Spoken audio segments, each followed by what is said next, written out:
topic of tonight's public talk is dealing with surprises. 各位朋友，歡迎大家嚟臨東蓮國院弘法精舍，參加阿姜布拉姆法師以智慧達到解脫2013年香港弘法之旅嘅第一場公開講座。今晚嘅公開講座嘅題目呢，就係與驚愕共處。Ajahn Brahmavamso was born in London in 1951. He came from a working class background and won a scholarship to study theoretical physics at Cambridge University in the late 1960s. After graduating from Cambridge, he taught in high school for 1 year before going to Thailand to become a monk and received monastic training under the great teacher Ajahn Chah.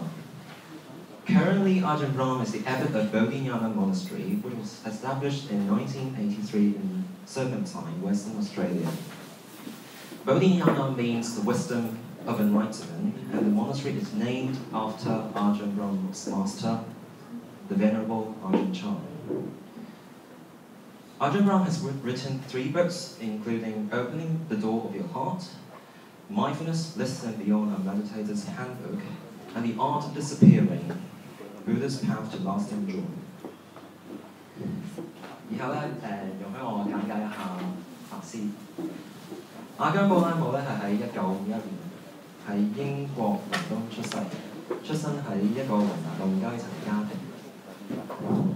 上世紀嘅60年代尾咧，佢考到獎學金喺劍橋大學修讀物理理論。大學畢業咗之後咧，佢做咗1年嘅高中教師咧，佢就去咗泰國去出家。及後咧就喺泰國受持傳佛教大師阿姜查嘅教導。阿姜布拉姆目前咧係西澳洲舍本庭國位寺 Bodhinyana Monastery 嘅主持。寺院咧係以師傅法師嘅師傅啦阿姜查而命名。法師嘅著作咧有《敞開力心》、禪悅、快樂呼吸法、快樂呼吸16法同埋禪悅在當下。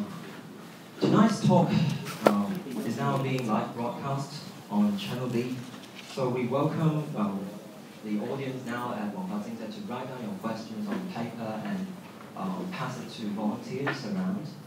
And we also welcome the audience on Channel B to post a question on the Channel B website.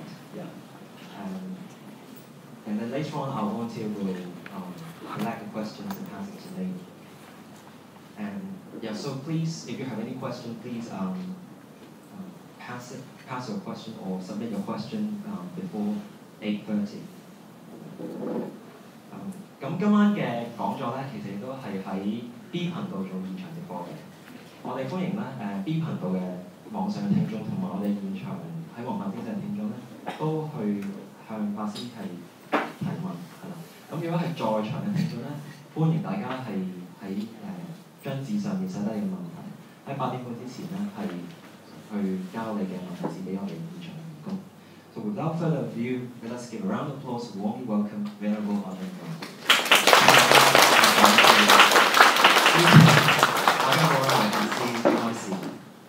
Dealing with surprises.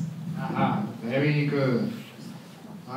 Even today, that I am a monk who has to practice what I preach. I have to walk the talk, as they say in the West. So today, the Venerable Dharmapala, he expected me at 5 p.m, but I came at 1:30. And I arrived in the airport, there was nobody there. And I was surprised that no one was there. And Venerable Dharmapala was surprised I was in so early. And 作為一個法師咧，佢咧係要以身作則咁樣咧，將佢教授嘅嘢咧係用佢嘅身體施行翻出嚟嘅。咁樣今日咧法師嚟之前咧佢本來應該係5點鐘咧就會嚟落機去到香港咁樣咯。咁但係今日佢就俾咗個驚喜俾法務法師，因為佢1點半鐘已經嚟到香港啦。I think the aircraft found a shortcut. 佢法師就話航空公司可能會有一個短路。So what do you do when you are surprised? It's wonderful I could have a nice, quiet 1-hour meditation without anybody asking me any questions. 當你有生命裏面有經過嘅時候，點樣處理呢？法師就今日喺機場咧就有1個鐘頭好安靜嘅時間進行禪修。And that is a great privilege for someone like me. 法師咧就話呢個係一個非常之好嘅優待嚟。For example, a couple of years ago, I taught a meditation retreat in Malacca, that is in Malaysia. 法師幾年之前喺馬來西亞馬拉卡呢個地方咧進行咗一個禪修營。And the people were asking so many questions. 參加人咧就問咗好多問題。And finally the retreat was over. 最後咧呢個禪修營咧就完咗啦。And they drove me from Malacca to Kuala Lumpur Airport. 之後咧有啲人咧將法師咧由禪修營kuala lumpur呢個地方咧就去到吉隆坡嘅機場。And all the way they asked me questions. 一路沿途咧都不斷問法師問題嘅。And there was no escape when you're in a car. 當你喺個車上邊咧係完全冇辦法逃避。But finally, I got to the airport, checked in, and boarded the aircraft. 最後法師咧就安全咁去到機場啦，亦都係順利咁登機。Now I could have maybe 5 or 6 hours peace and quiet on the flight back to Australia. 法師咧最後咧就有3至5個小時咧一個非常之安靜嘅時間咧翻返澳洲。I had a nice window seat. I could just look out at the clouds and just relax. 法師咧就可以喺個窗邊位嗰度啦，非常之舒服咁樣咧去放鬆自己。But then this woman who was also on the aircraft passed me by. 有一位女士咧就喺法師旁邊咧就經過。And she looked at me and said, "Are you Ajahn Brahm?" 嗰位女士就問啦：你係唔係阿姜布拉姆法師？ The trouble is, monks, we cannot lie. 對於法師嚟講個煩惱咧，就係佢不可以妄語嘅。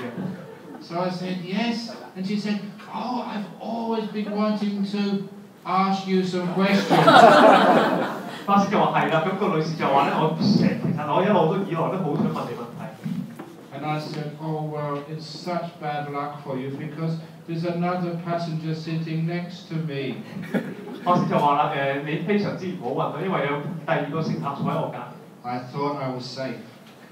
法師認為自己係好安全嘅。And then she turned to the passenger and said, "Would you mind swapping seats?" 嗰位女士咧就向坐喺佢隔離嗰位問啦，就話：你介唔介意調位啊？ And I was using all my powers to influence his mind. Say no, say no, say no. 法師咧就用盡佢嘅方法咧，就希望咧坐喺佢隔離個人咧就拒絕。But he said yes. 坐喺法師隔離嗰位咧就最後答應咗嘅。So this lady was in the aisle seat. I was in the window seat. She had me captured for 5 hours. 咁樣嗰位女士咧就坐喺走廊位啦，法師就坐喺窗口位，咁樣咧就困住咗法師咧足足5個小時。Asking all sorts of questions about marriage, relationships, stock market. I don't know anything about stock market. 法師就不斷咧問法師關於婚姻啦、家庭啦，甚至係股票市場嘅問題，但係法師係完全唔知道咩係股票市場嘅一回事嘅。But that's the thing when you live in our world, you don't know what to expect, so you just have to deal with surprises. 咁法師就話咧呢個咧就係我哋身處喺呢個世界上面咧好多時候都預計唔到我哋生活上面發生嘅咩事嚟嘅，所以咧就要學習面對驚愕啦。So I enjoyed myself this afternoon, having a nice quiet time, meditating with no one asking me questions. 咁法師今日晏晝非常享受自己啦，可以喺1個小時裏邊非常安靜咁樣禪修，完全冇人騷擾。So thank you very much, Venerable Dhammapada, and thank you very much for all the organisers for not picking me up so early. 所以非常多謝法師同埋所有嘅籌委會冇咁早咧就喺機場上面接我。Now, I've just come back from Singapore, and I was telling people in a talk last night how I prepare all these speeches which I give. 法師琴晚喺新加坡嚟嘅時候咧，琴晚嘅開示就係講緊咧，究竟法師點樣預備所有佢嘅開示嘅？ And the answer is, I don't prepare anything at all. 法師就話咧，佢完全冇準備情況之下咧，未開始。Because this is how I learned the art of giving talks, especially Dhamma talks. 法師就話咧，呢個係佢學習點樣去開示嘅一種藝術嚟嘅，尤其是係佛法開示。This is how I was trained by my master Ajahn Chah. 呢個係阿姜查法師咧係點樣去訓練阿姜布拉姆法師。At any time, in any place, he would just look at you and say, "Give a talk." 喺任何時間、任何地點啦，阿姜查都會同埋佢側邊嘅人講咧，去進行開示啦。And this is a true story. I'd only been a monk 4 years, only 4 years, that's all. 呢個係一個真正嘅故仔嚟嘅，法師咧只係咧出咗家4年嘅啫當時。But that time of a monk's life, only 4 years old, that's very unlucky, you know, number 4, very bad luck. 當時咧，法師咧就係第4年出家啦，咁同埋佢法師咧就話咧，佢非常不幸，因為其實佢當時係排行第4嘅。So, 4 years I had been a monk, and it was a full moon night of February. 當法師咧出家4年嘅時候咧，當晚咧係一個滿月嘅晚上啦，係一個2月嘅晚上。In Thailand, that's the second holiest day of the year. 喺泰國咧係第2個最神聖嘅月份或者日子嚟。Vesak or Vesaka Puja, that's the holiest. This was called Magha Puja.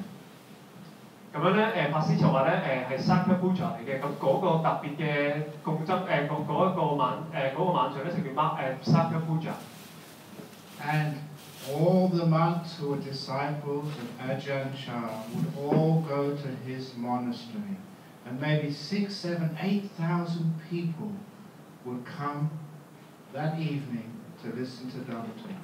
咁樣咧，阿姜查同埋佢5、6個信徒咧，嗰晚就會出去啦。咁周圍咧就大概有5000至6000個5000個6000個普通嘅信徒咧，就會喺度聽開示。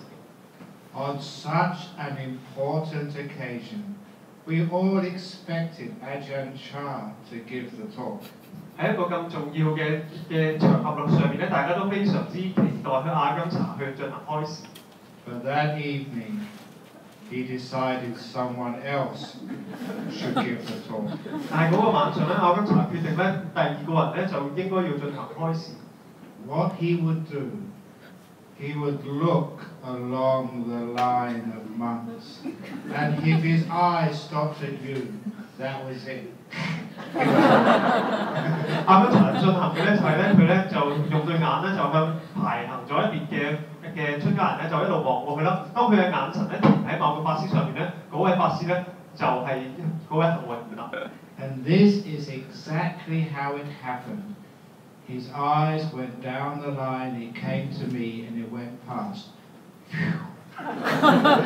嗰晚發生嘅事咧就係咧，阿姜查咧嘅法師咧就佢嘅眼神咧就喺嗰項法師上面不斷向前望啦。咁經過阿姜布拉姆法師嘅時候咧，佢嘅眼神係經過咗阿姜布拉姆法師嘅。And then it surprised everybody. He went up the line again.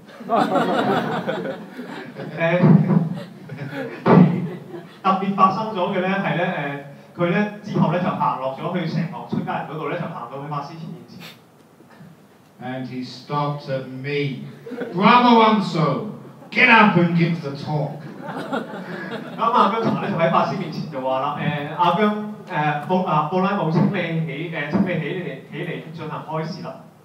With no preparation, I had to give a talk in front of my teacher, maybe 6, 7, 8,000 people for 1 hour in Thai. 咁樣咧，法師咧就喺完全冇準備之下咧，就要面對住佢嘅老師啦，同埋其他嘅信徒啦，就要用1小時用泰文咧嚟進行開示。Now that was tough, but the whole purpose of this was not giving a good talk, was to train you how to deal with surprises. 咁呢個咧係非常之好嘅一個練習嚟嘅，因為咧其實呢個唔止係一個開示嘅練習啦，其實咧呢個係一個咧令到法師咧點樣去面對生活中嘅驚愕嘅一個練習。living with a great teacher like that, you never knew what was going to happen next. 同埋阿姜查法師一齊嘅時候咧，其實咧你完全預計唔到下一刻會發生咩事。You may think being a monk is boring. No, it was exciting. 你可能以為咧做一個法師係非常沉悶嘅，但係啱啱相反，做一個法師係非常之刺激嘅。Because what it was doing, it was teaching you that you can always adapt no matter what happens. 因為咧，佢可以教到你咧，無論喺咩情況之下咧，你都可以適應。A lot of people don't like surprises. 有好多人咧係唔中意有啲突發事件發生嘅。They want everything all planned out. 每樣嘢咧都係要好好咁樣計劃好。And when your plans go wrong, what happens? 但係你嘅計劃如你所料咁發生，你應該點樣做咧 You get angry. 你就會發嬲啦。Your wife doesn't come home on time. 你嘅太太唔準時返屋企。Bad wife. 非常差嘅一位太太。Your husband gets sacked from his job. Bad husband. 你嘅丈夫咧被公司炒魷魚啦，呢個非常差嘅丈夫。Your kid fails exams at school. Bad kid. 你嘅子女咧喺考試上面咧唔合格，呢個非常之差嘅子女。A lot of anger comes when our expectations are not met. 當我哋嘅預期咧係唔能夠喺實現嘅時候咧，我哋有好多情況都會動到嘅。We just don't know how to deal with the unexpected. 我哋完全唔知道點樣處理一啲唔喺我哋預期之中發生嘅事。Look, if your child does not do well at school, it doesn't matter. 你睇睇啦，如果你嘅仔女咧喺學校裏邊考試成績唔好咧，其實係唔係一件大事嘅。When I was a school teacher, one of the children in my class of 30 came bottom of the class. 當法師仍然係一位老師嘅時候咧，佢當年咧喺30位學生之中咧，有一位學生咧就係排行最尾嘅。Someone has to come bottom of the class, even if they were all as clever as Albert Einstein. Someone would have to be 30th. 當咧成班學生都係非常之聰明嘅時候咧，咁好似去到愛因斯坦呢個層次嘅時候，仍然咧係需要一位人咧係排行第30嘅。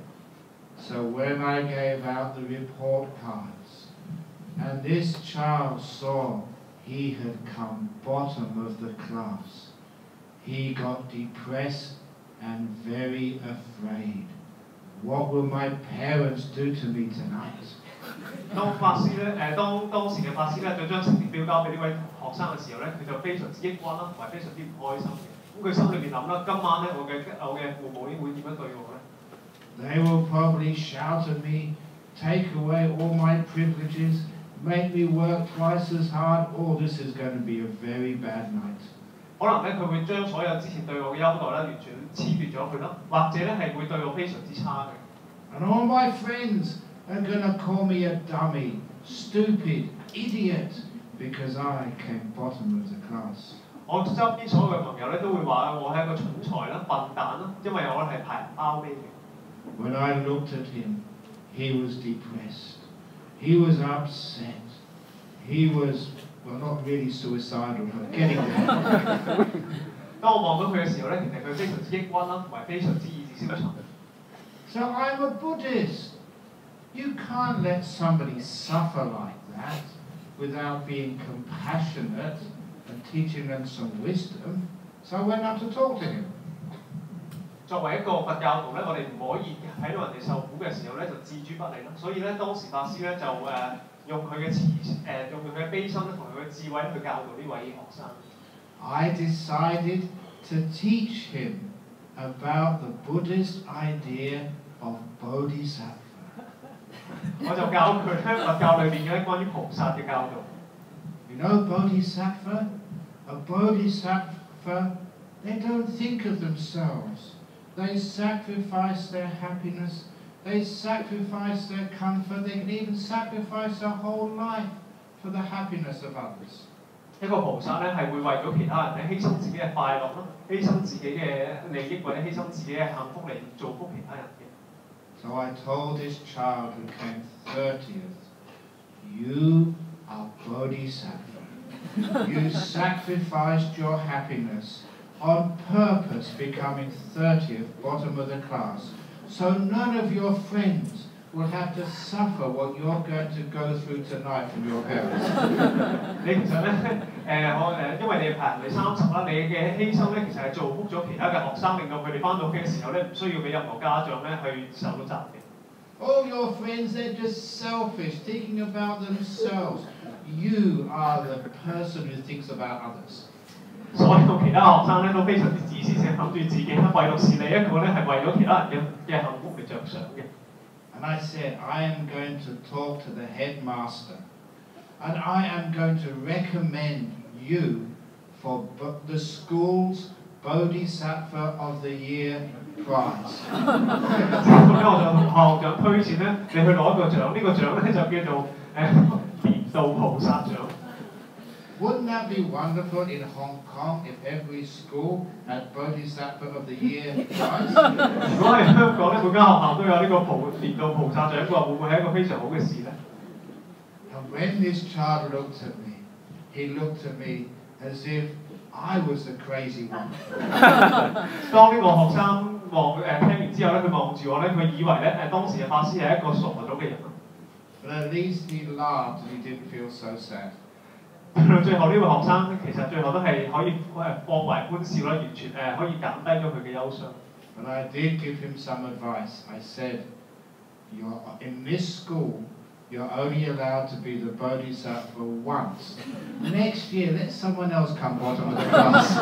我俾咗少少提示佢嘅，咁咧呢間學校裏面咧每個人咧只可以有一次咧成為年度菩薩嘅啫，下年咧就希望你唔好再係咁樣。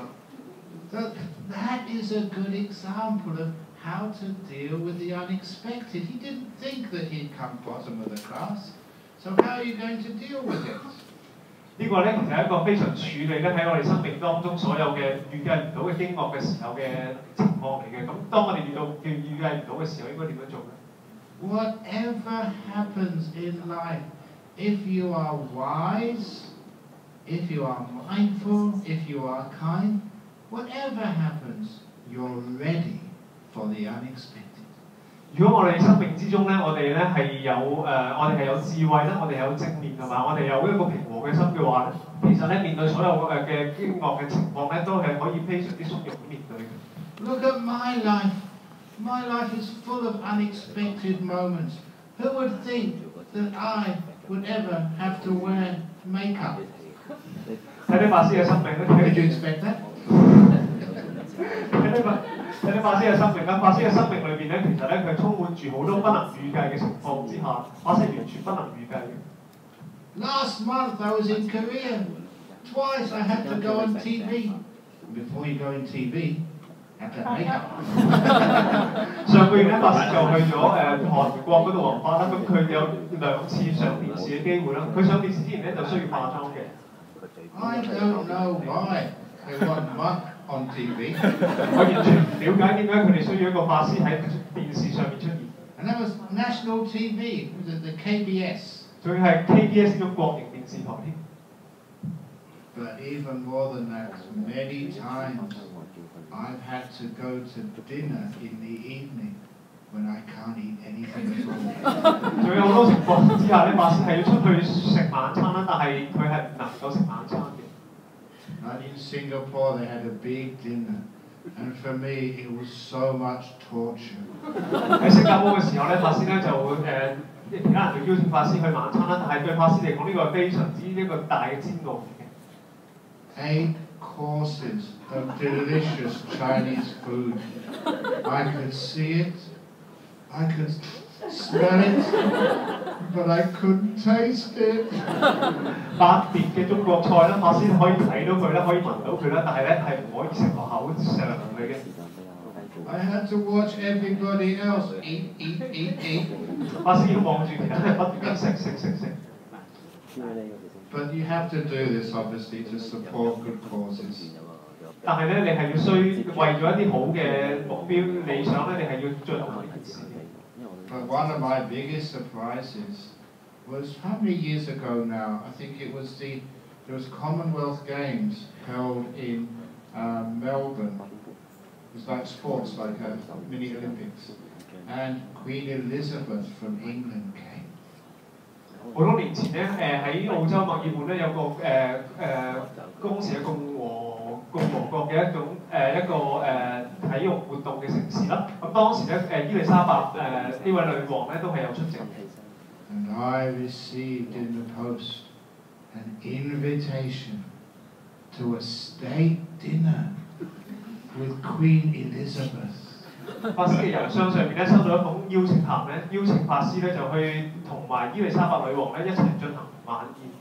That's exciting. 呢個係非常之令人呢個係非常之刺激嘅。But there was a problem. 但係有一個問題發生咗。When I had the invitation from the Prime Minister of Australia, then was John Howard, a beautiful invitation, and I read it. Said, "Yes, this is good. I'm going to go." Until I read dress code. 收到邀請咧，當時嘅澳洲首相 John Howard 嘅邀請函嘅時候咧，馬斯其實非常之開心嘅，直至佢睇到一行咧就係講咧當日嘅衣着。There were three possibilities. The first was black tie.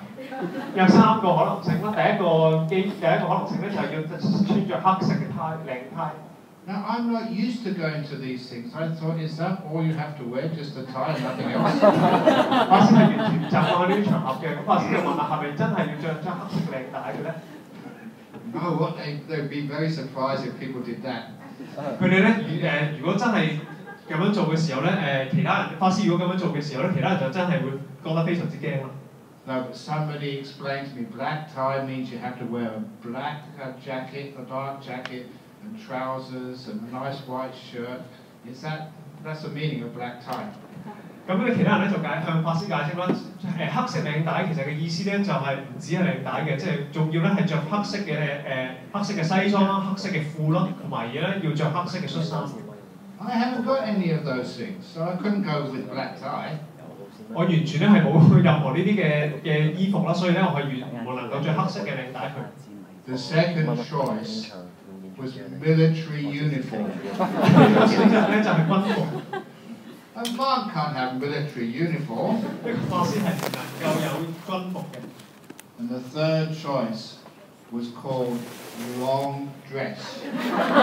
I looked at my wife and said, "Yeah, this qualifies. This is long dress." 第3個可能性咧就係一啲長嘅禮服啦。咁法師望望自己嘅身體咧就話可以啦。So I went under that dress code. 喺呢個嘅衣着之下咧，法師就去咗當日嘅晚宴。To this really A-class state dinner in the Grand Hall of Parliament in Canberra. 係一個甲級嘅啦，而且係國營嘅晚宴上面咧，而且咧係一個非常之高級嘅場合。With all these amazing people, I remember, sometimes I was thinking today, I was in the toilet at the airport. Who's the most famous person, as a man, you stand next to when you're doing your business? And for me, it was Rupert Murdoch's son, Lachlan Murdoch. We were urinating next to each other. 當時咧，周圍嘅人都喺度講啊，究竟呢度係邊個係最出名嘅？咁法師咧，咁咧就話咧，其實喺側邊咧就有2個外籍人士喺度嘅，咁就可能係 Rupert Murdoch 啦，或者另外一位。I was so disappointed. I never had donation envelope on me. I couldn't ask him, "Can you give donation?" 我完全係法師當時嘅身體上面咧係完全冇一啲捐款嘅信封喺度啦。咁其他人當佢問佢嘅時候，就覺得非常之奇怪。But of course, before I even got in, as I was walking in next to all these famous people, security took me aside. "Are you supposed to be in here?" 當法師喺呢個場合上面出現嘅時候咧，有啲護衛員咧就喺度問就行過法師嗰度咧，就同佢講：你唔應該喺呢啲場合出現嘅。Because even these people, they're surprised to see someone who doesn't fit the normal type of person who goes to state dinner. 喺嗰啲人嘅眼中咧，亦都咧係有有一個標準咧去衡量咧有啲人咧係唔適合喺呢個場合上面出現嘅。And of course, I had my invitation, so they let me through. How many times we judge people too quickly, and we're surprised afterwards. See, these people are allowed in. 當然啦，法師當日係有個邀請函啦，所以咧佢係能夠出席嗰個晚宴嘅。但係咧，我哋嘅生命裏邊咧有好多時候咧都係用一啲好有一啲標準咧去判定其他人咯，咁咧就令到其他人咧未必有一個好嘅下場嘅。Because there's an old story about what I heard how Stanford University came about. It was because I think Mr. and Mrs. Leyland Stanford. They made a lot of money investing in the transnational railway across the United States. 法師咧就聽過一個咧好舊嘅故仔，關於史丹福大學係點樣興起嘅，點樣建立嘅。咁當時咧一位史丹福先生佢咧就喺一個跨國嘅一個鐵路公司上面工作。Those are the sorts of investments which bankrupt the whole family, or you make a fortune. For them, they made a fortune. 呢類嘅投資咧係會令到咧一個人咧一係咧就會令到佢咧係會賺大錢啦，一係咧會令到佢傾家蕩產。But unfortunately, even though they had financial success, their family had a tragedy. Their only son died. 雖然咧喺呢項投資上面咧佢係喺財政上成功咗啦，但係喺佢家庭上面咧出現咗一場非常不幸嘅悲劇，因為佢嘅仔咧係離世咗。And you know what people are like. If you've lost your son and you're rich, you want to do something to remember him by, to have some memorial for him. So apparently the first thing they did was to go to Harvard and to try and offer something in Harvard in memory of their son. 作為一個咁有錢嘅人咧，咁佢就要做一啲行為咧，就去希望去紀念佢嘅兒子嘅離世啦。咁當時咧佢就去到史丹福大學嗰度嘅，哈佛大學嗰度諗。But just because they didn't dress like wealthy people, they weren't taken seriously. 但係咧，因為佢哋嘅衣着咧唔係一個有錢人嘅衣着啦，所以咧佢咧係唔被其他人咧去重視。You know what it's like? Sometimes we judge a person by how they look, and because they weren't taken seriously, they walked away and decided to make their own university. 當我哋咧去用人哋嘅外表去判斷其他人嘅時候，其他人會點樣咧？咁咧就有可能咧，佢哋就會去建立一所大學嘅。So, Venerable Dharmapala, if any poor person comes in here, don't sort of throw them away. They could be multi-billionaire. 法師當如果有啲人咧係去批評嘅時候咧，咁你唔好去拒絕佢，佢哋有一日咧可能會成為一個億萬富翁嘅。And actually, on that, you may be actually surprised how Harvard University came about. 你可能會非常驚奇啦，原來哈佛大學係咁樣嚟嘅。Because the founder of Harvard, a man called John Harvard, went to the same college in Cambridge where I went. But, you know, he was a bit before me. 咁咧哈佛大學嘅創立人咧，原來係同法師咧係同一間大學係劍橋大學嗰度出嚟嘅，但係咧佢係俾法師係做一啲特別。And so one day in our college magazine, they still know I'm from that college, Emmanuel, they sent me the annual sort of magazine, and in there was a story of where Harvard came from, and it's an interesting story. 咁咧嗰個大學咧仍然每年咧係會出一啲年刊嘅，咁呢年刊仍然會寄去法師度啦。咁其中一個故事係關於咧哈佛大學係點樣創立嘅。John Harvard's father lived south of the river of London. 約翰哈佛咧，佢係住喺倫敦河嘅南岸。That was about 300 years ago. 大概300年之前啦。And north of the river was controlled by the Bishop of London. These were Puritan times, and the Bishop of London would not allow any vice at all. 咁咧當時咧嗰位人咧就住喺河嘅北岸啦。河嘅北岸咧其實當時咧係被一啲非常清教嘅神父係控制住，咁呢啲人咧係非常之嚴嘅有啲非常嚴嘅監控咯。South of the River Thames, south of London, that was controlled by the Bishop of Winchester, which was about 200 miles away. 河嘅南岸咧係由另外一位嘅主教咧去控制住，咁就係Wilmington 咧，咁咧就係大概300公里以外嘅。So south of the river, anything went. That's where all the pubs were, all the casinos were, and all of those loose women and bad men who go to visit them. That was all south of the river. 河嘅南岸咧就其實咧就所有嘅夜店啦，或者係所有嘅賭場啦，或者所有嘅一啲唔正當嘅男女咧，經常出沒嘅地方嚟嘅。So all those men in London, they couldn't do anything north of the river except go to church. So they walk over the bridges, and you know what men are like. 咁咧當時咧倫敦咧喺河嘅北岸咧，佢哋嗰啲嘅人咧就只可以咧去教堂嗰度嘅啫。So John Harvard's father, he had a pub, he had gambling, he had, please excuse me, brothel, and that's where he made all his money from. 約翰哈佛咧，其實咧佢咧就擁有一啲夜店啦、一啲賭場啦，或者係甚至係一啲記債嘅。咁呢啲其實係佢所有嘅收入嘅來源。And when John was up in Cambridge, that part of London got hit by this epidemic, the plague, like SARS by times 1,000.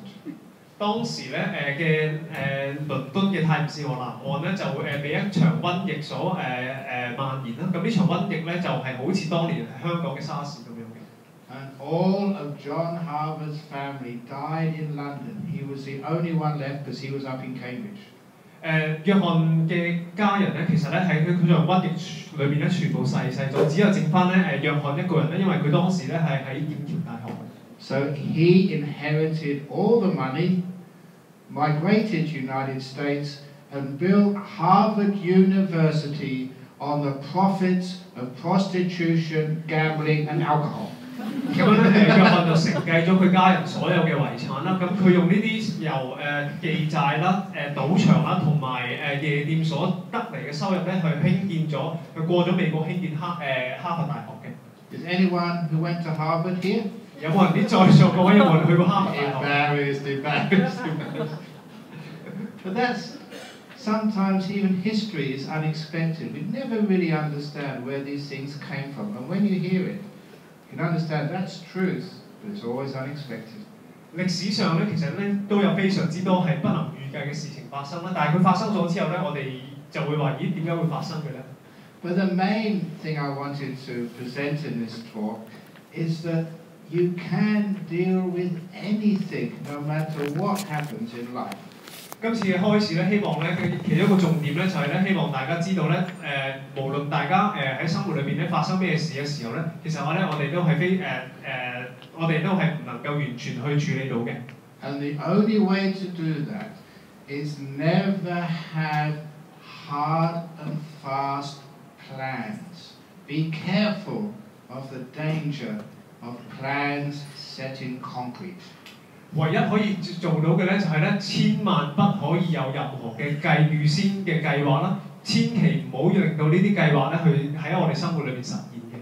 I teach this to business schools throughout the world that if you have a fixed plan, economies change so fast, situations change, commodity prices change.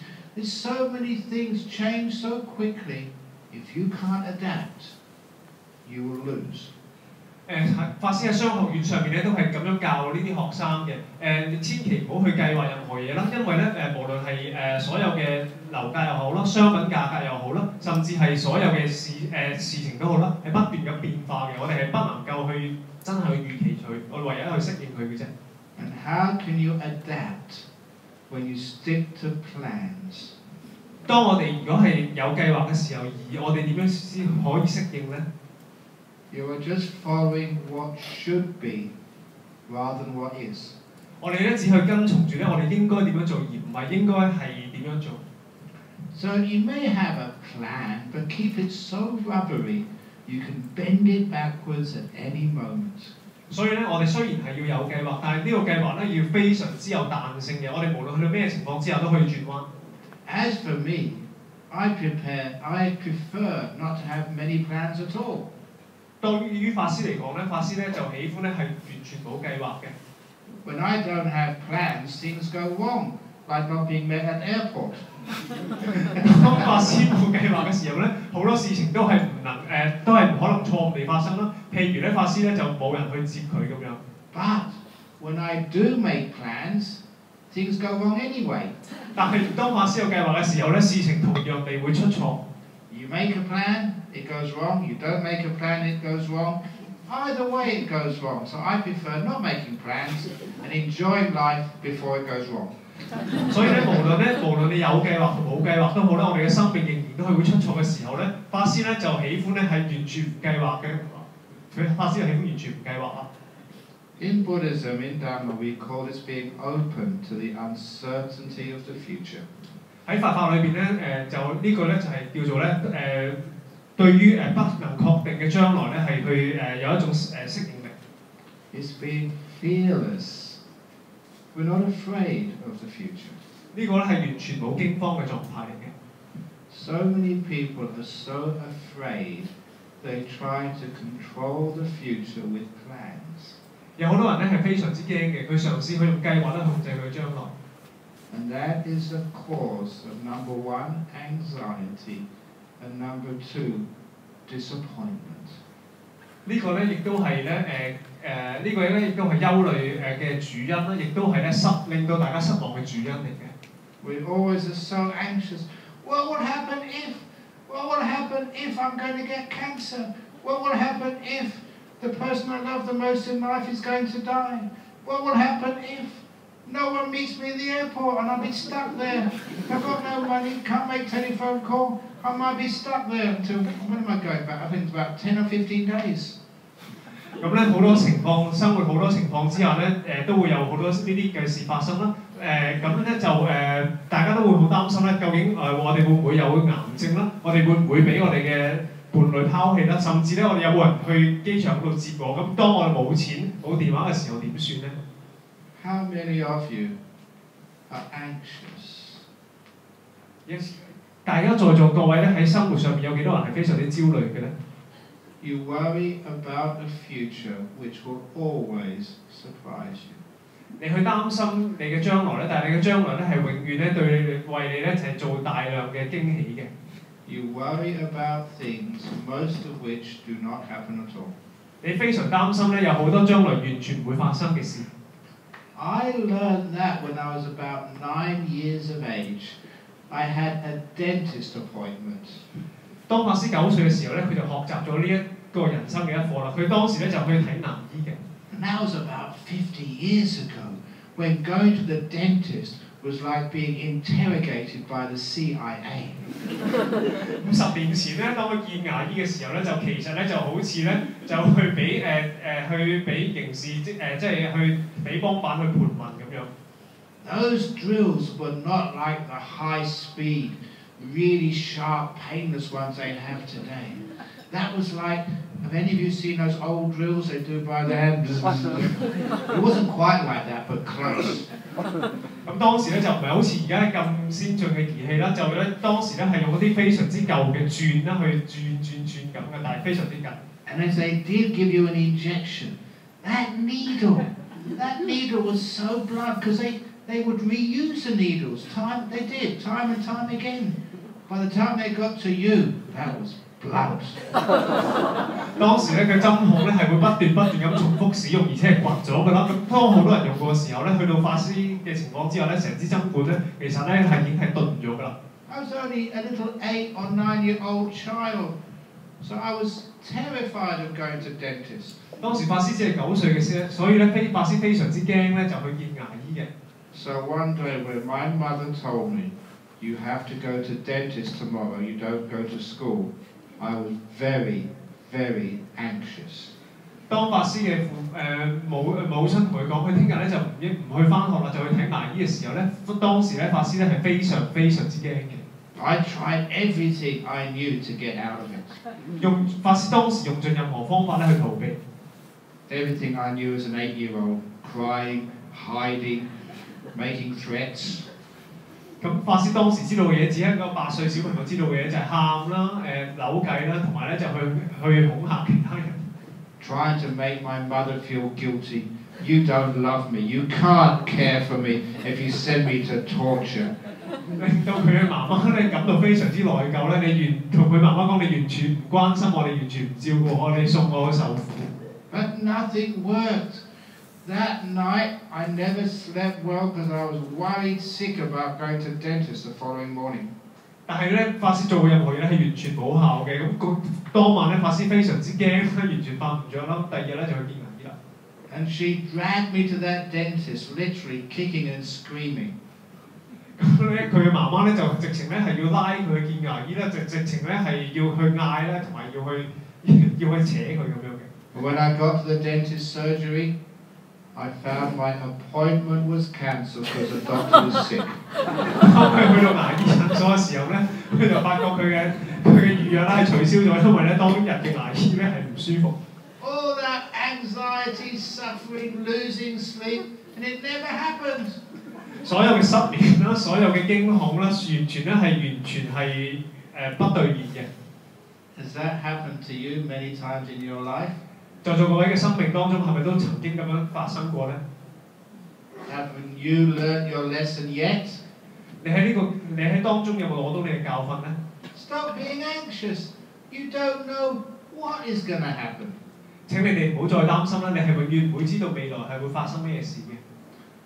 This man came to see me in Australia some years ago to tell me a similar experience which changed his whole life and stopped him getting anxious. 有一位男士咧就去咗澳洲咧，就同法師講一個故事咧，就令呢個故事係令到嗰個男人咧係改變咗佢一生嘅。He was doing business in India, in Mumbai. He just finished his work and he was in a taxi going to the airport to get his flight home. 當時咧喺印度嘅孟買咧，佢就做完咗佢嘅生意啦，咁咧佢就喺架的士上面翻屋企。I don't know what the taxi drivers are like in Hong Kong, but in India, they don't even know the way to the airport. 我唔知喺香港嘅的士司機係點啦，但係喺印度嘅時候咧，嗰啲的士司機係完全唔知道，連去機場都唔知嘅。Is it same in Hong Kong? No, okay. Maybe in mainland China. Mainland China, okay. I've tried many times. But he was going round and round, not getting anywhere close to the airport. The time was going. He started to get afraid he may miss his flight.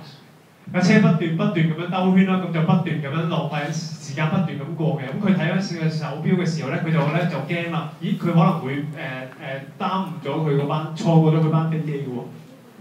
Because if you miss your flight, oh, that's very lot of difficulty afterwards. Are you anxious sometimes of missing your flight? 當我哋錯過咗班飛機嘅時候咧，我哋就要去補救，做好多嘢去補救翻嘅。咁當大家咧係錯過咗班飛機嘅時候，大家係咪非常之緊張咧？ After hearing this story, if you understand it, you will never ever again be afraid of missing your flight. 當你聽咗呢個故事之後咧，你喺你嘅生命裏邊咧係永遠唔會再因為咧係因為去錯過咗班飛機咧係而感到非常之驚慌嘅。Going round and round and round, Mumbai, getting more and more lost. He thought, this is India, flights are delayed. I'll probably still make it because the flight will be delayed. 當時嘅情況咧，就喺個的士喺孟買嘅城市裏不斷咁兜圈啦。佢個心裏邊就諗啦，既然而家的士都遲到啦，咁其實架飛機都會遲到嘅啫。But for once, that flight left on schedule. 但係咧，呢個係唯一一次嗰班飛機咧係準時起程嘅。Because when he finally got to the airport, he could see his plane taking off. He could notice the tail. That was his flight taking off. 佢去到機場嘅時候咧，佢係非常之留意到，佢係可以望到架飛機起飛，因為佢認得架飛機嘅機尾係點樣。He was so angry at the taxi driver. Stupid taxi driver. Bad taxi driver. This is your city. You should know where the airport is. I don't know why I come to this city. They're stupid. The government should do something about it. 佢咧就不斷喺度埋怨個的士司機，個的士司機有冇搞錯啊？你應該知道點樣去機場噶嘛？你應該知道點樣話政府應該點。That's good translation.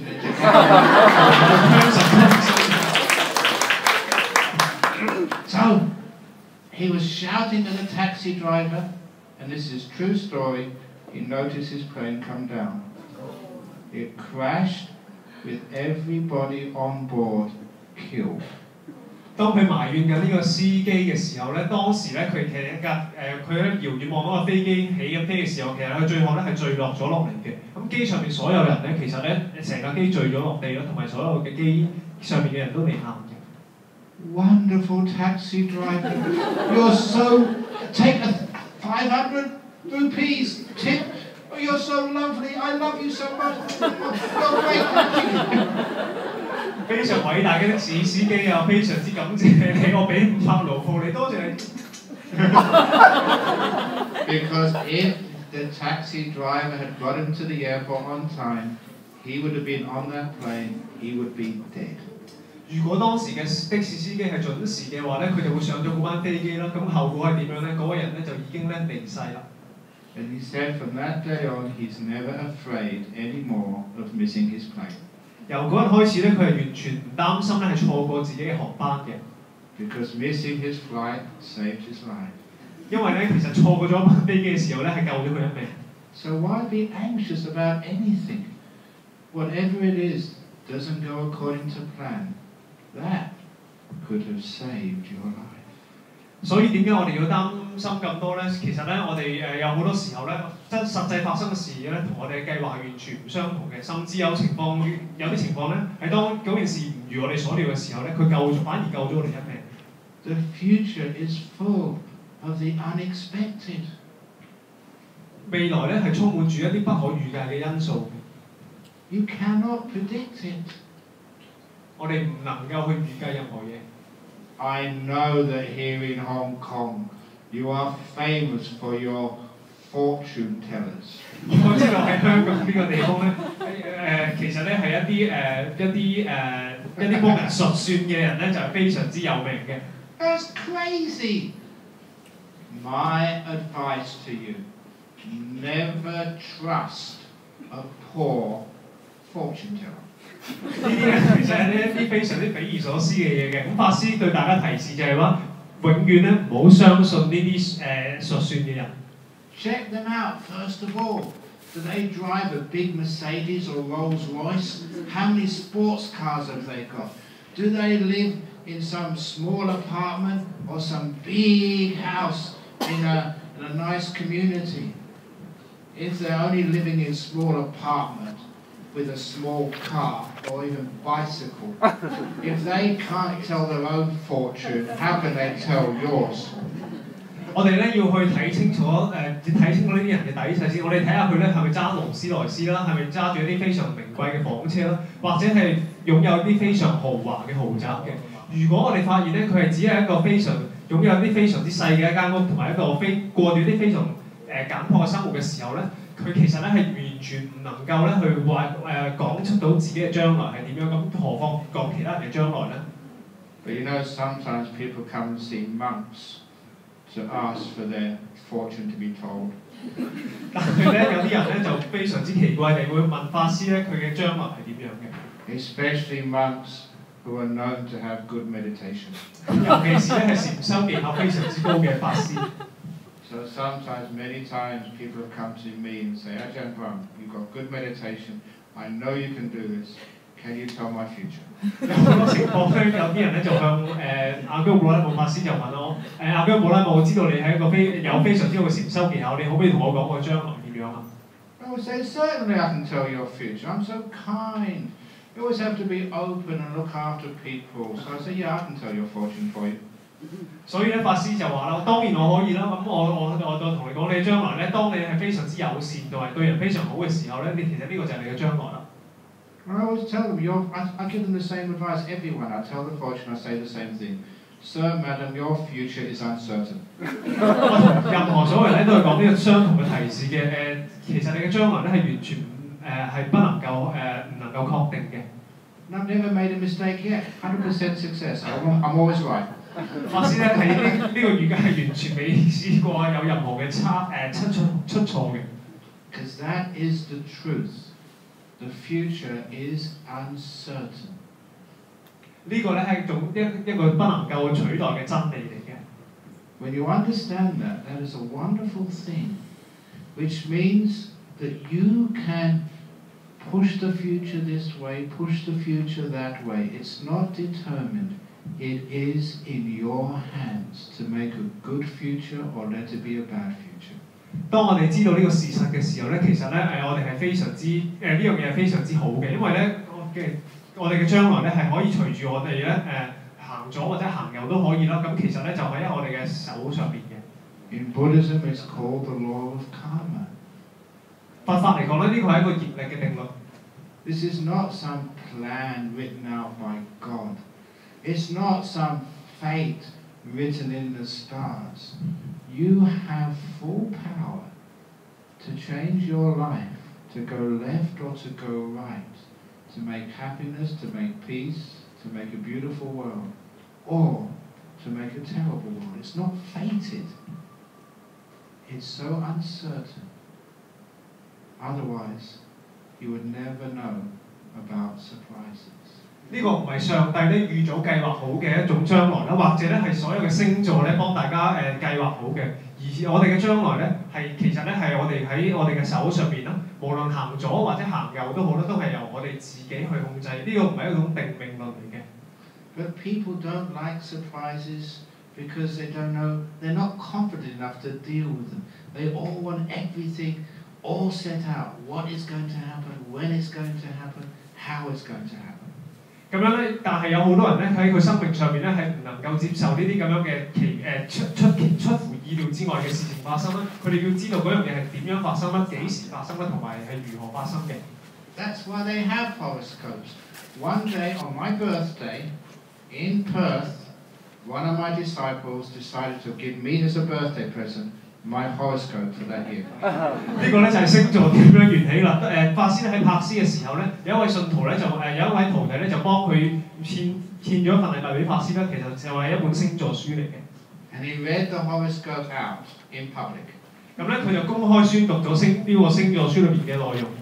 Ajahn Brahmavamso, anyone born on 7th of August 1951 at this time, he said, your horoscope means that this year will be a wonderful year for romance. 咁咧，個人就話啦，阿姜布拉姆法師，你係喺1951年8月7號出世嘅，咁咧喺呢一年裏邊咧，你係有一個非常之好嘅蜜桃花運中文。He was wrong. I'm still a monk. 佢咧其實係嘅預計係全部錯嘅，因為法師係位法師嚟嘅。So no, the future is full of surprises. Now please understand that, and please have the confidence that you can deal with whatever surprise comes along. 所以咧未來咧係會有好多不能預計嘅奇妙嘅事情發生啦，所以咧大家咧就要去學習咧去點樣去面對呢啲不能夠預期嘅未來。The confidence is the antidote to fear. When you have fear, you try and control the future by making plan A, B, C, D, the whole alphabet. And in Chinese, it's even more characters, so we have more plans. 自信咧，其實係對付驚愕嘅一種非常之好嘅解藥嚟嘅。當大家有自信心嘅時候咧，其實咧對面未來嘅所有嘅驚慌咧都係會消失嘅。咁英文裏邊有 ABC 好簡單嘅字母咯，但係中文裏邊咧就會有更加多嘅文字。And if you can have confidence that you can adapt and deal with the unexpected, then you will never get so frustrated and angry. 當我哋有自信心嘅時候咧，其實咧可以幫助我哋去面對將來不能夠預計嘅事。咁同埋而呢個情況之下咧，我哋唔會咁去焦慮啦，同埋咧我哋冇咁容易動怒嘅。Being disappointed is just the unexpected has happened. You're not disappointed. I expected life not to turn out the way I thought it did. 失望咧，其實嘅原因係因為我哋當我哋嘅預期係不能夠實現嘅時候先會發生嘅，所以咧當我哋預期咗呢啲事咧係未必會咁樣發生嘅時候咧，我哋就唔會失望啦。I expect natural disasters to happen. It's a natural. It happens in our world. 我咧其實會期待法師會期待天災係會發生嘅，因為天災係一種自然嘅現象。When you expect these to happen, when you're not surprised that these things are happening, you'll do much better dealing and coping with the natural disasters of the world. 當我哋咧係預期到咧喺呢啲天災或者不能預期嘅時候會發生嘅時候咧，其實我哋會更好咁樣咧學習面對呢啲不能夠預期嘅事。You will not be surprised by the ups and downs of the economy. I'm a monk, but even I know what goes up goes down, what goes down goes up.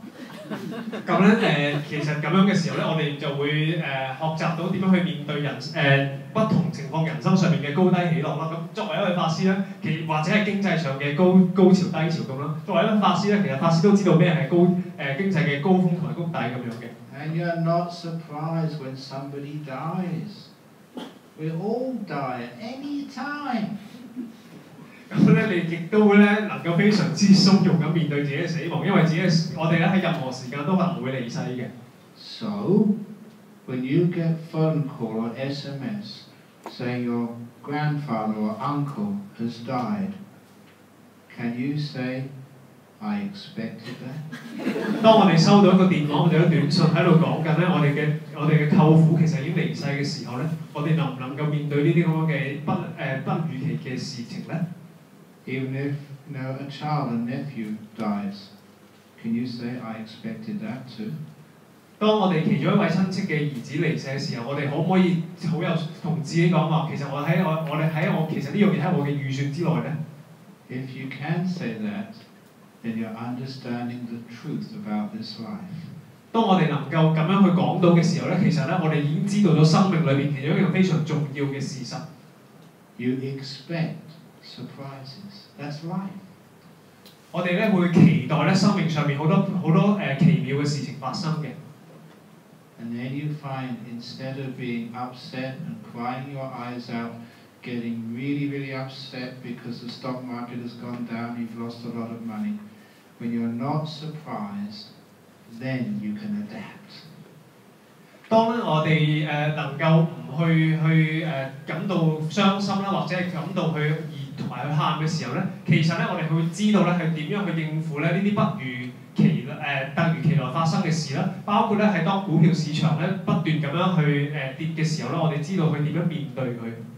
Just to go back from where I started today, I don't get angry, if we get a mistake and people aren't there on time to pick me up. I expect that to happen. I travel so much, it's just law of probability, sooner or later there'll be some mistake. So I expected that. 所以咧，法師咧就翻去佢原本講嗰個點嗰度啦。所以咧，當佢機場上面咧冇人去接佢嘅時候咧，法師咧就完全感到傷心或者係驚慌嘅，因為佢咧完全咧佢腦裏邊有諗啦，完全係咧係有機會咧係好呢樣嘢係發生嘅。So because I expected it, I never got upset. I was never angry. I had a wonderful time. 因為法師咧已經預計咗呢件事發生啦，所以法師係完全都唔會發嬲啦，亦都唔會驚啦，所以佢非常之享受呢段時間。When you go home, your wife shouts at you, "Bah, bah, bah, bah, bah, bah." Say, well, I expected that. Your wife's alright. 當翻到屋企嘅時候咧，我太太咧不斷喺度話啦啦啦嘅時候咧，咁其實咧大家咧心裏邊咧都要知道啊，其實我已經預計咗呢件事發生㗎啦。Or just husbands scowling at you, just being miserable. What do you think about husbands? I know a very important truth. Husbands, they're all the same. 當我哋翻到屋企嘅時候，我哋嘅丈夫咧非常之唔好咁對待我哋嘅時候，咁我哋點樣咧？咁法師就話咧，其實咧有一樣非常重要嘅事實咧，所有嘅丈夫咧，其實咧都係一樣嘅。If you don't like the one you've got and trade it in for another model, it's more of the same. Honestly, I guarantee that. 所以咧，當你唔滿意自己屋企嘅丈夫嘅時候咧，法師咧就保證咧。當你換過第二個嘅時候咧，其實情況係一樣嘅啫。So stick with the one you've got. It's cheaper. 請你咧保留住自己已有嗰個啦，因為其實呢個係比較經濟上比較廉宜嘅。Same with girls as well. They're all the same. 所有女仔都係啦，佢哋都係一樣嘅。This was a story from Sufi Islam. They had this very wise teacher. He was sitting in front of a pile of chili peppers. He'd already eaten many. His face was red, his eyes were watering, even snot was coming out of his nose. That's what happens when you eat too many chili peppers. 咁樣咧有一個係伊斯蘭式嘅蘇菲故事啦。咁嗰個故事裏邊咧就喺度講嗰個女仔咧就食咗好多辣椒嘅，食咗好多辣椒嘅時候咧，佢嘅鼻涕啊、眼淚啊、汗啊就不斷喺塊面上面不斷咁流。His friend said, "What are you doing that for?" You're eating so many chili peppers already. Why are you eating more? 咁樣佢周邊嘅朋友就同佢講啦：你食咗咁多咖喱胡椒啦，點解你仲要食咁多啊？ And he said, I'm looking for the sweet one. 咁佢嘅回應就係咧：我喺度揾緊咧有冇啲甜嘅咖喱胡椒。That's like the man. Go with this girlfriend, that girlfriend, and they're still looking for the sweet one. They're all the same. 所以咧，法師就話咧，呢個咧就好似咧，當我哋咧唔滿意自己男朋友嘅女朋友嘅時候咧，就想換第二個嘅時候咧，其實咧換到第二個其實都係一樣咁辣嘅啫，你係永遠換到都甜嗰個嘅。So when you don't have what is suffering in life? Suffering is asking from the world what it can never give you. 所以咧當我哋要學習一樣嘢咧，就係生活上嘅苦難啦。其實苦難咧就係我哋要學習一樣嘢，就係咧苦難咧就係我哋要接受一啲生命上面咧，我哋係佢哋俾唔到我哋嘅嘢。I told the story yesterday. Who could this be? This is a little test for you. Who is this? You can wake up in the morning not needing any caffeine. 咁法師咧就問大家知可唔可以估呢樣嘢咧？一個人咧係可以喺朝頭早咧起身嘅時候，佢係唔需要有依賴咖啡因。You can be criticized and scolded by a person without getting unhappy. 你能夠俾其他人批評或者責罵咧，而喺呢個情況之下，你係唔會唔開心嘅。You can eat any food you like or you don't like, and it's all the same. 你能夠咧係食你無論係你喜歡或者唔喜歡嘅食物嘅時候，你仍然都可以保持心境開朗。And when the people you love the most have got no time for you because they're busy, you don't get upset.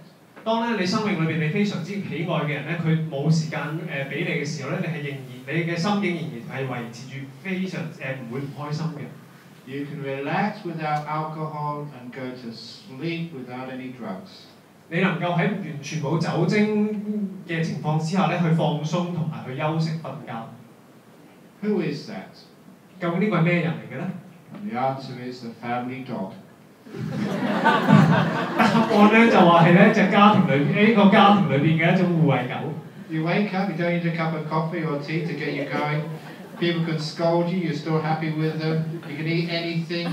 You can go to sleep without needing sleeping tablets. You can learn a lot from a dog, can't you? 呢隻狗咧起身嘅時候咧，又唔需要飲茶或者飲咖啡啦，俾人鬧、俾人責難嘅時候，亦都唔會去作出任何回應啦。咁同埋佢仍然喺無論食咩俾咩佢食，佢仍然都係咁喜歡嘅時候咧，其實咧我哋從呢隻家庭裏邊嘅犬裏邊咧，我哋可以得到好多人生嘅啟示。They don't ask from life what life will never be able to give them. 因為咧佢哋係完全唔去問咧生命裏邊咧佢可以攞到啲乜嘢嘅。Life will never give you certainty of the future. 生命裏邊咧係完全唔能夠俾到我哋任何確定性。And if you ask for such certainty, you will never get it. You will suffer. 如果我哋去揾呢種去追求呢種確定性嘅時候咧，其實我哋係永遠會受苦嘅。You'll suffer anxiety, disappointment, and anger. 我哋咧係會焦慮啦，會感到失望啦，同埋我哋會憤怒嘅。When life doesn't go according to your plan, you call that frustration. 當我哋嘅生命裏邊咧係唔能夠依據住我哋嘅計劃去實行嘅時候咧，我哋就稱之呢啲為咧挫敗啦。So when you understand the Dhamma, you let go of the plans. You have rubbery plans, but you can always bend them around, so you're never frustrated. 當我哋認識佛法嘅時候咧，我哋就會知道咧，我哋會拋開自己所有計劃咧，但係又唔係完全拋開，我哋有一種非常之有彈性嘅計劃喺裏邊，我哋可以隨時扭左扭右嘅。Whatever surprise comes along, you can deal with it. 所有生命裏邊發生嘅奇妙奇蹟咧，我哋亦都係非常之有技巧咁去面對。Best of all, you can enjoy the surprises of life.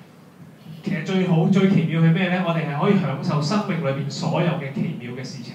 You never know what is going to happen next. 你係完全唔會知道下一刻會發生咩事。That is called life. 呢個就係真正嘅生命啦。Thank you for listening. 多謝大家。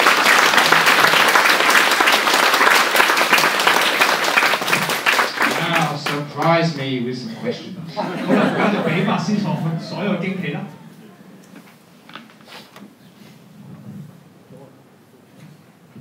So they are down there. Surprise. Give me a surprise that the mother people. I expected that. So here are 3 questions. Yeah, this is an expected thing. It's expected. Go on. This question is like this. How can the surprise of divorce and loss of partner be dealt with? 請問法師，我哋點樣去處理離婚、失去伴侶呢啲驚訝呢？ Do some research. How many percentage of marriages end in divorce these days? 有啲研究咧就會喺度統計咧，究竟咧係結咗婚嘅人裏邊咧有幾多人係會離婚嘅最後。Do that before you get married. 請你喺結婚之前做呢啲嘅研究同埋資料搜集。Then you know what the odds are. Don't think that you're special, that your relationship is somehow different than anybody else's, and your one is the one which is made in heaven. 咁樣咧當你做到呢啲研究時呢啲資料搜集嘅時候咧，你就會知道咧自己嘅婚姻咧其實唔係你想象中咁好嘅，即係一咁完美嘅。其實咧就同一個普通嘅機會會發生離婚嘅機會率咧，同其他人係一樣嘅啫。咁呢個情況之下咧，你就唔會咁驚慌啦。And then of course, when it happens, you won't be surprised. Yeah, you know, this is part of the course. It happens.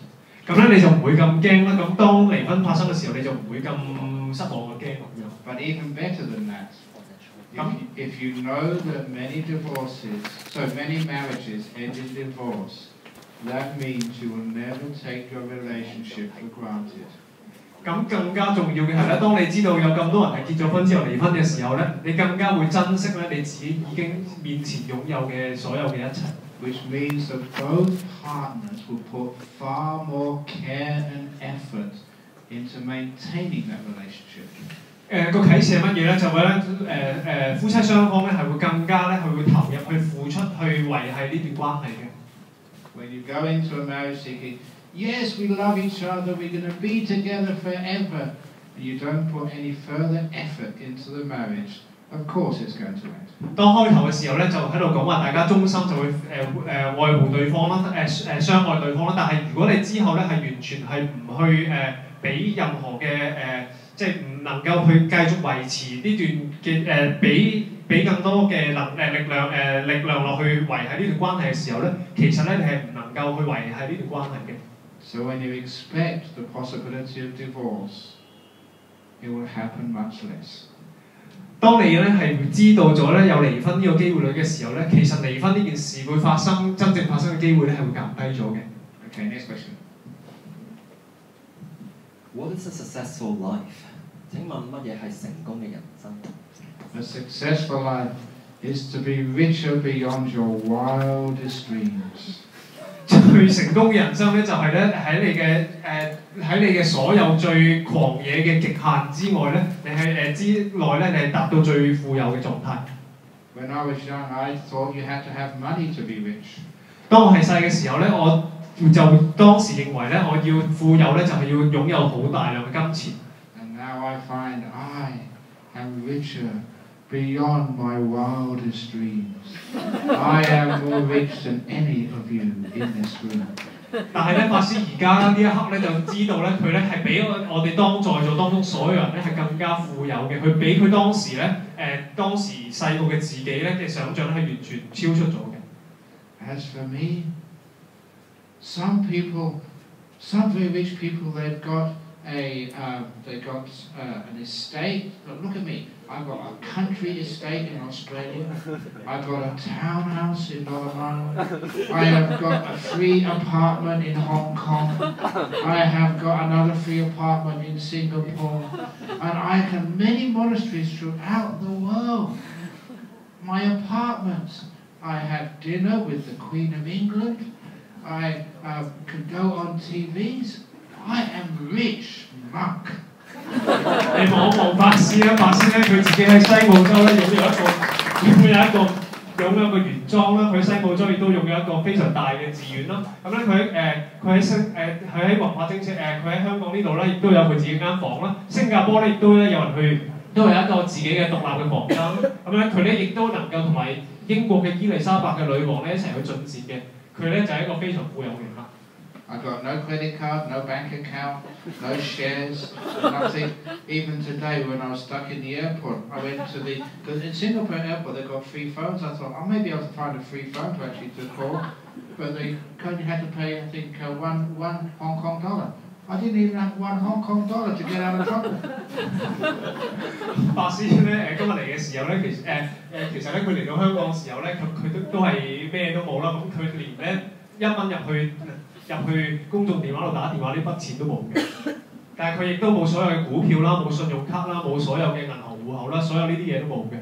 So please never measure success through wealth. 所以請各位咧，永遠唔好用財富去量度自己嘅富有程度。Start to measure your success through the happy relationships you have with family and friends. 請大家咧用你同埋你嘅朋友同埋你嘅屋企人咧嘅快樂咧嚟去衡量你自己嘅成功與否。With the peace and joy in your own heart. 用一個平和同埋一個喜樂嘅心咧嚟面對。With the ability to face the uncertainty of the future with so much confidence. 有一個非常之有信心同埋嘅心咧去面對自己不能確定嘅將來。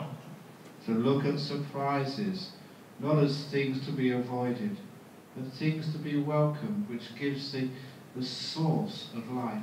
所以咧，大家面對自己不能確定嘅將來嘅時候咧，就千萬不要逃避，而咧應該咧就視呢啲所有嘅不確定性咧成為自己生命上面嘅一種推動力嘅。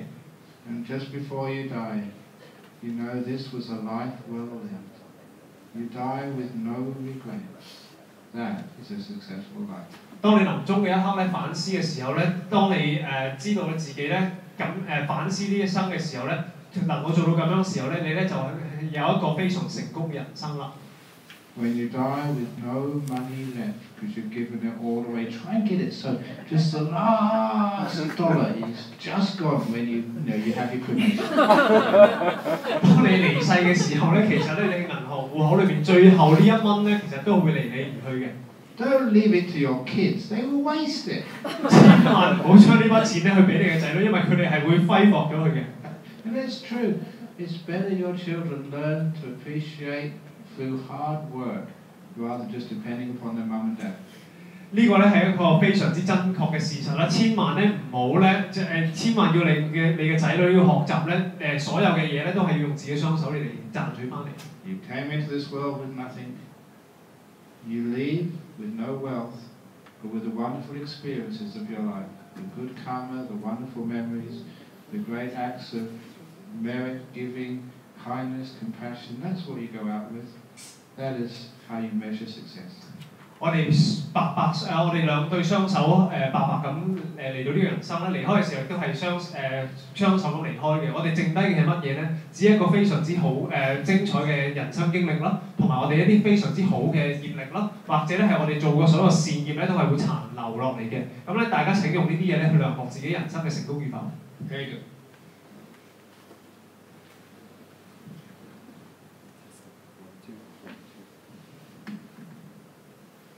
Dear Ajahn, my job requires me to order catering for around 1,000 staff, providing meat, wine, and even roasted pigs. Being a vegetarian for 10 years and also being a Buddhist, this act makes me quite guilty and sad. I feel like I'm harming others. What should I do? 親愛嘅老師，我嘅工作咧係我需要為過千嘅員工去準備佢哋嘅膳食，包括肉類啊、酒啊同埋燒豬。我已經係一個食素嘅佛教徒，超過咗已經係10年啦。咁呢一個要準備肉食嘅行為咧，就令我覺得好罪疚同埋好唔開心。我覺得我係喺度傷害緊眾生嘅。請問我應該點樣做咧？ Thank you, Ajahn.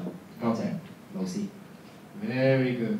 So in that catering business, you're not going to be able to cater for just vegetarians because That's not what people are in this world. So, yes, you are harming those pigs and the cows and whatever, but you're giving happiness and health to all the people who are working in your company. So don't always look at the negative. Look at some of the positive things you're doing. 法師就話咧雖然咧你係不斷咁進行殺生嘅行為啦，但係咧呢啲行為咧其實咧你同時間咧係會令到有好多人咧係得到一份得到一個職業啦，或者係其實係用其他方法去造福緊人群嘅。所以咧睇一件事嘅時候咧，唔可以淨係從一個角度去睇，我哋應該從第二個正面嘅角度去睇嘅。Because even just what I've been talking about now, that sometimes I get criticized by parents. You are saying Bodhisattva is the best in class, so you're encouraging my children not to try hard. 所以咧，當法師喺度正話講嘅時候，其實咧亦都會有好多人批評法師嘅。譬如咧，舉個例子就係話咧，當法師喺度鼓勵大家去成為班上面學校裏邊嘅年度菩薩嘅時候咧，其實你係鼓勵緊咧唔同嘅人咧係去放膽唔讀書嘅。So when you're asking that question, don't just look at one side of it, just the animals you are harming. Look at all the people you are helping. 所以咧睇呢個問題嘅時候咧，你唔應該淨係要睇咧一個角度，就係從傷害動物呢個角度嚟睇咧，你應該從第二個角度去幫到幾多人呢個角度嚟睇嘅。And maybe the family you're supporting, the other people in that company whose families you are supporting. So you're trying to do the best you possibly can. No work is perfect. You're always going to have some job which has some element of difficulty to reconcile with precepts. 所以咧當你哋當呢個工作其實係不斷咁傷害緊生命嘅時候咧，但係咧亦都有呢一啲家庭咧，因為咧而喺呢個行業裏邊從事嘅時候咧而受到惠嘅，咁所以咧呢個世界係冇嘢係完美嘅，咁亦都咧我哋唔能夠可以100%去非常嚴格地遵守到所有嘅呢啲嘢嘅。Even me being a monk, my life is not totally pure. I've just come from Australia to Hong Kong, and as a result I had to come in aircraft which has emitted so many climate warming gases. I am destroying the earth by coming here to give talks. I should never have come here. I should have stayed at home and been more careful about greenhouse gas emissions. 咁咧譬如法師個例子咁樣，其實佢法師自己都未必係能夠做到完美呢個境界嘅。當法師由西澳洲柏斯嚟到香港嘅時候咧，其實佢搭飛機嘅時候咧，其實不斷製造緊大量嘅溫室氣體嘅。咁如果法師佢當時係諗話，我唔應該嚟香港啊，我唔應該嚟，因為我不斷咁製造緊溫室氣體嘅時候，咁其實係咪有可能咧 ？So should I never come to Hong Kong again? 咁法師唔應該再次嚟香港咧？ No, of course, there's always some negativity. No matter what good you do, there's always some little part of it which is negative. 所以咧，無論所有好事咧，都會有少少唔好嘅嘢夾雜中間嘅。所以咧，無論大家做咩嘢都好咧，都有少少不完美嘅因素喺裏邊。So the only thing in life you try and reduce the harm you do. You can't eliminate it totally. 唯有可以做嘅咧，唯有我哋可以做咧，就盡力去減少佢啦。就當我哋未必能夠去完全消滅佢嘅時候。So if you are ordering these things for your people to work, please ask them not to waste anything. An animal has given his life or her life to feed you. So please make sure you don't leave anything on your plate, nothing wasted. So at least that's something you can do. 所以咧，去到最後咧，當我哋可以做乜嘢咧？當我哋喺呢啲咁樣嘅工作，喺呢啲情況之下咧，我哋可以做嘅咧，唯一嘅咧就係咧，希望咧大家唔好去浪費所有嘅為我哋而犧牲嘅所有動物嘅生命啦。我哋希望唔好浪費咗呢啲所有嘅食物。咁因為其實佢哋呢啲動物係付出咗嘅生命嚟造就咗呢啲食物嘅誕生嘅。If I'm going to fly an aircraft and increase the greenhouse gas emissions and contribute to global warming, I must make sure that when I do fly, I try and do the best I possibly can to help other people, so that sacrifice is not wasted. 如果我知道咧，我踏上飛機呢一刻嘅時候係會製造到大量嘅溫室氣體嚟嚟做嚟劇化咗呢個全球暖化嘅時候咧，其實當我知道呢樣嘢嘅時候咧，我係會更加咧會做得更加多嘅好事咧，去彌補呢啲嘅損失嘅。Okay, this one. That's it already. That's a surprise. Oops. Very good. Okay. Some more. Wait, let me check the internet. Okay, just check the internet, see if there's anything from it. And who knows? Where is the TV broadcast going? Is it going on to CNN? Is it going on to Al Maybe a surprise comes.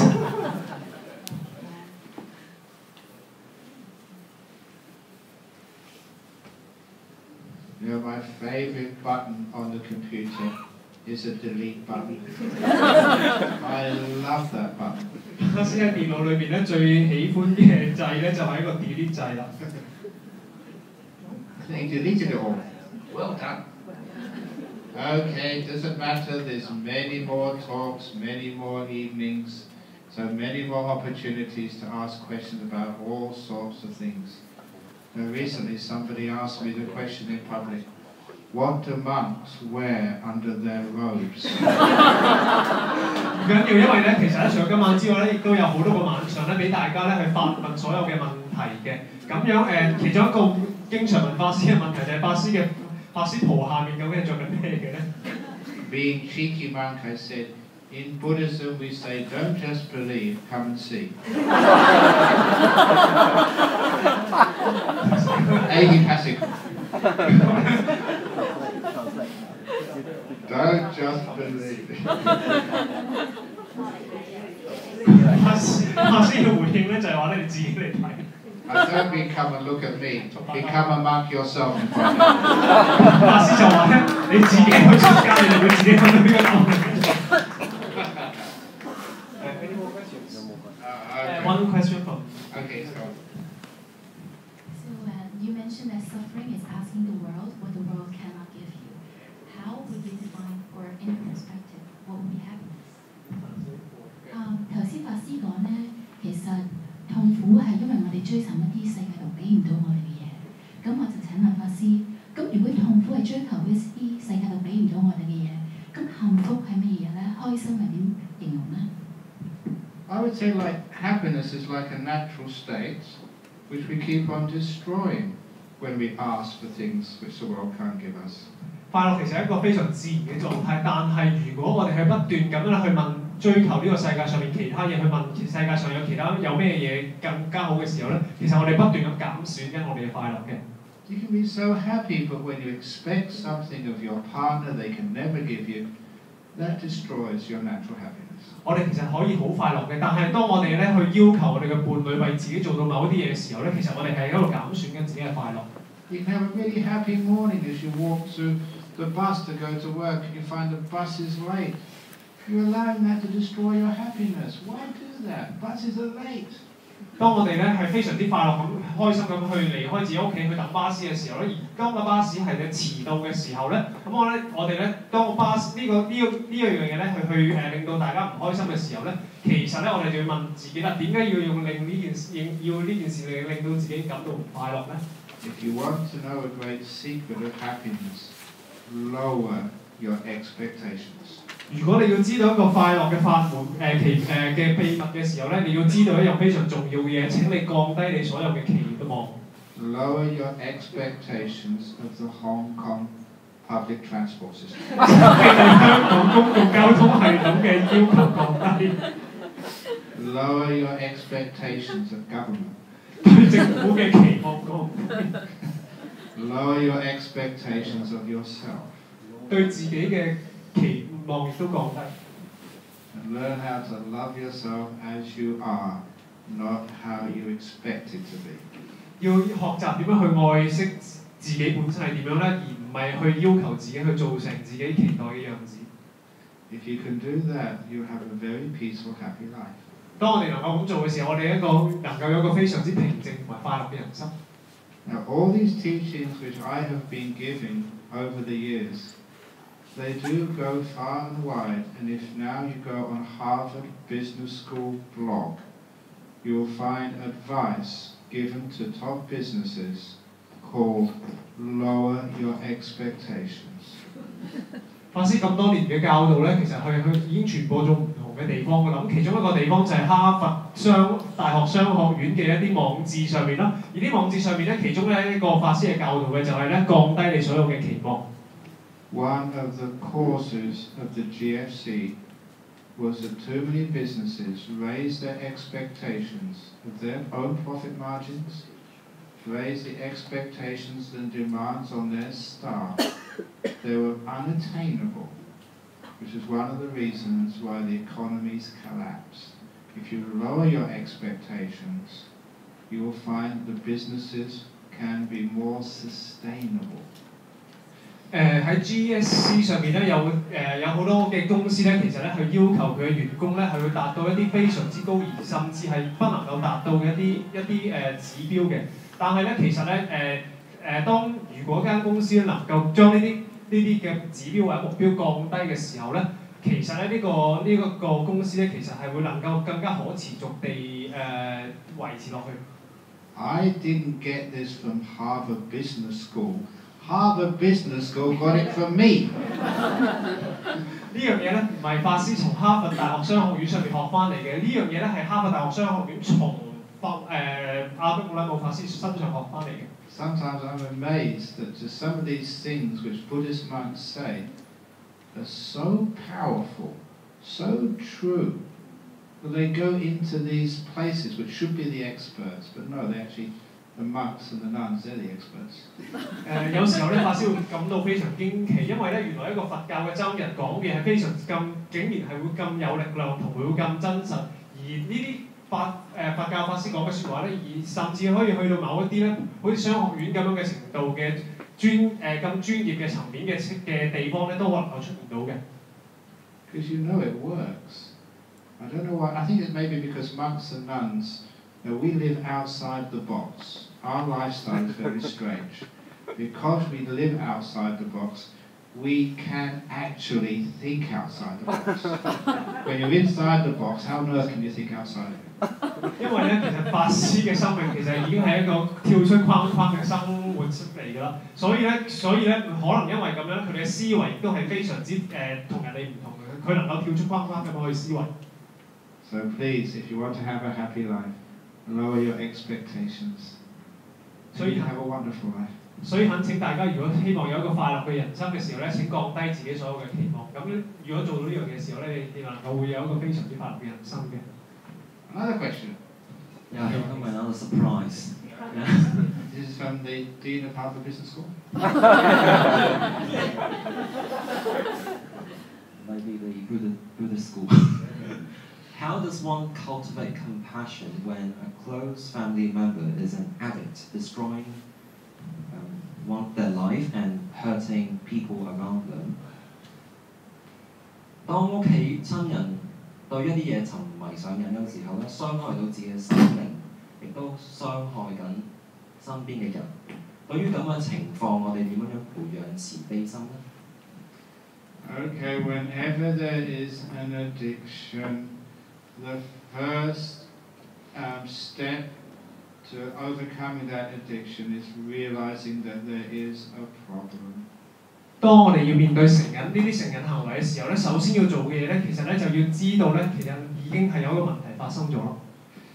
The talk I gave in Singapore on Sunday was how to have a good night's sleep. One of the questions was, my husband snores, so I can't have a good night's sleep. Advice, please.星期日法師喺新加坡開始嘅時候咧，其實佢喺度講緊咧點樣去有一個非常之美好嘅一個睡眠。咁其中一個人就話啦，喺佢同一間房裏邊嘅第二個嘅另一半咧，其實佢係不斷咁有鼻鼾嘅。咁我應該點樣做咧 And my advice is very simple but very powerful. Take a video or a sound recording what he does at night time and then play it back to him. 我嘅建議其實非常之簡單，咁請你哋攞出個錄音機出嚟咧，就將佢所有嘅將呢啲嘢錄低咗佢啦，之後就播翻俾佢聽。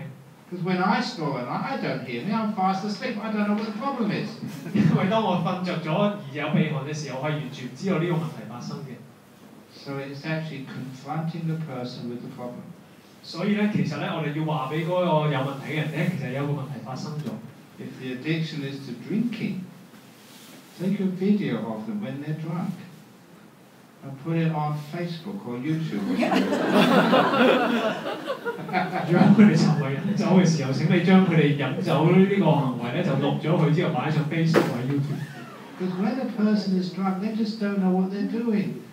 If they could see their actions and speech, taken during drunkenness, when they're sober, it gets so embarrassing, they're so ashamed of themselves, that is saying you have a problem. 當佢哋能夠睇翻自己嘅行為係點樣嘅時候，而佢哋係個狀態非常之冷靜，而唔係喺置身其中嘅時候咧，其實佢能夠清晰地知道自己有個問題發生咗。The biggest and most essential step, the first step, has to be convincing that member of your family there is a problem. 第一個最重要而且係最決定性嘅一點，其實就要話俾你嘅家人聽咧，而有一個問題係已經發生咗啦。Once they realize and accept there's a problem, there's so many therapies and methods for a person to overcome addiction. 當佢自己清晰咁了解有一個問題喺自己身邊發生咗嘅時候咧，其實有好多嘅治療師或者好多嘅治療方法去解決呢啲問題嘅。But the trouble is we always think we're in control. We think it's not an addiction, I'm just having a few drinks for fun with my friends. I'm not addicted to gambling, I'm just going to have a bit of fun, that's all. People don't accept that they're addicted, and that is the obstacle bigger than anything else which stops everything else. 但係咧，有好多人咧係去面對，即係唔去認真咁知道自己原來有呢個行為發生咗。當佢哋飲酒嘅時候，就以為自己係冇事，只不過係同其他人去飲一兩杯啦，或者去賭錢嘅時候，只不過係同其他人玩下啦，玩一兩次嘅啫咁樣。咁但係其實佢係唔能夠去真正去面對緊自己人生上呢個問題嘅。I remember that one of my friends, he said, he was addicted to alcohol for many years, never thought it was a problem until he got so drunk he fell against the radiator, this hot water radiator, and burnt his leg. He was months in hospital. That was actually taught him, I have a problem, and therefore he could find a solution easily. 法師咧，以前有個朋友咧，佢當年係不斷咁試酒嘅。咁試酒嘅時候，其實佢去到有一刻咧，佢嘅兩隻腳咧就不斷咁放出一啲好熱嘅液體出嚟啦。喺呢一刻嘅時候咧，佢先清晰知道咧，原來有一個大嘅問題發生咗。So, if your family members say his addiction is gambling, whatever it is, then take video of him, spending hour after hour at the casino, and again. Put it on Facebook, put it on YouTube, send it to all his friends. When all your family come around for the next Chinese New Year, show that. I've got an interesting video to show all your family members. This is my grandpa spending all our money.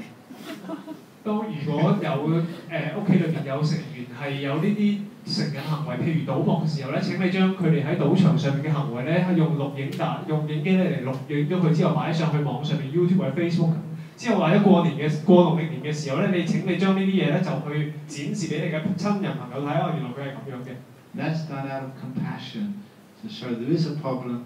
Once you realise there's a problem, the whole family right behind finding a solution. 呢個其實係對佢哋有慈悲心嘅一種行為嘅，因為呢樣嘢能夠令到佢哋清晰知道自己原來有個問題。當佢哋知道有個問題嘅時候，就會知道點樣去解決啦。Very good. I've got an addiction to speaking. 非常好。我有一個成癮行為係講。I'm going to shut up now. 法師就話佢而家停止爬天。Okay. I don't know the tradition here, but the last time I was here, I taught you after the talk to say sadhu, sadhu, sadhu. Now that's miserable sadhus. Remember last year I said to do the three big sadhus. Sadhu, sadhu, sadhu. That's much better. Don't you feel happy when you do like that? Okay, let's try one more time.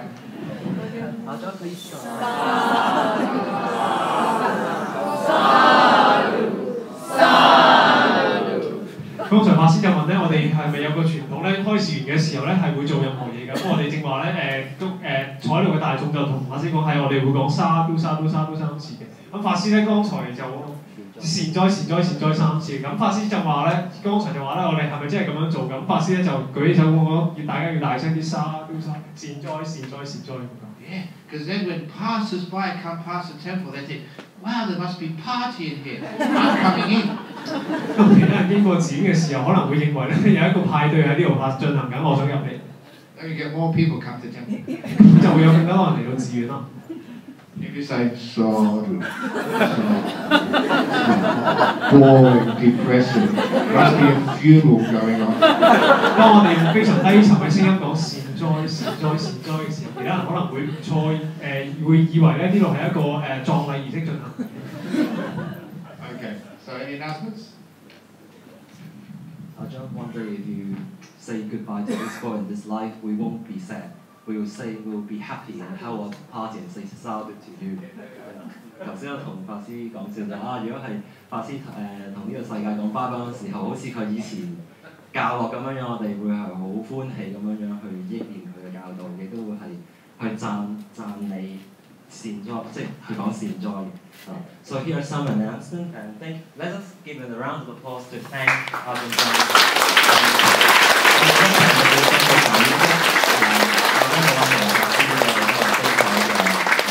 Also we thank Andrew for his fluent translation， 我哋都好感激 Andrew 係幫我哋今日翻。